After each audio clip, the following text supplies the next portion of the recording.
அதிரடியாக குறைந்த டீசல் விலை. மோடி அரசு மாஸ் மூவ். வாயை மூடிக்கொண்ட எதிர்க்கட்சிகள். நாடு முழுவதும் தொழில் மற்றும் வணிகத்துறைக்கு முக்கிய ஆதாரமாக இருக்கும் டீசல் விலையில் குறிப்பிடத்தக்க அளவு விலை குறைக்கப்பட்டுள்ளதால் தொழில்துறை மற்றும் வர்த்தகத்துறையினர் நிம்மதியடைந்துள்ளனர்.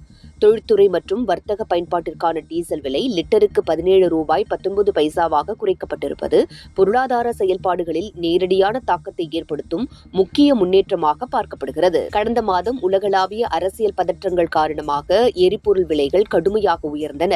குறிப்பாக அமெரிக்கா, இஸ்ரேல், ஈரான் ஆகிய நாடுகளை சுற்றியுள்ள பதற்றம் அதிகரித்த நிலையில் ஈரான் தனது கட்டுப்பாட்டில் உள்ள ஹார்முஸ் நீரிணை வழியாக கப்பல்கள் செல்லும் இயக்கத்தை கட்டுப்படுத்தியது.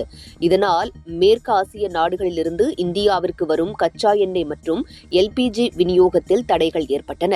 இதன் விளைவாக நாடு முழுவதும் எரிவாயு பற்றாக்குறை உருவாகி கச்சா எண்ணெய் விலை உயர்ந்தது.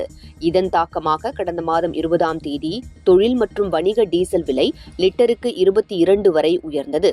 இந்த நிலையில் கடந்த சில நாட்களில் நிலைமைகள் சற்று சீராகி இருப்பதாக கூறப்படுகிறது. பிரதமர் மோடி தலைமையிலான மத்திய அரசு எரிபொருளின் உற்பத்தியை குறைத்தது. இதன் காரணமாக கச்சா எண்ணெய் விநியோக நிலைமை ஓரளவு மேம்பட்டது. மேலும் எண்ணெய் நிறுவனங்கள் விலையை மறு ஆய்வு செய்து குறைத்தன.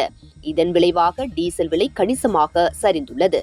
இந்த நிலையில் கடந்த மார்ச் மாதம் டீசல் விலை 109 ரூபாய் 59 காசுகளாக இருந்த நிலையில் தற்போது 17 ரூபாய் 19 குறைந்து 92 ரூபாய் 40 காசாக விற்பனை செய்யப்படுகிறது. டீசல் என்பது வெறும் எரிபொருள் அல்ல, அது பொருளாதாரத்தின் இயக்க சக்தி. போக்குவரத்து மற்றும் லாஜிஸ்டிக் பொருட்கள் விநியோகம், தொழிற்சாலை செயல்பாடுகள், அத்தியாவசிய பொருட்களின் விலை இந்த டீசல் விலை குறைப்பால் ஓரளவு சீரடையும் என தெரிவிக்கப்பட்டுள்ளது.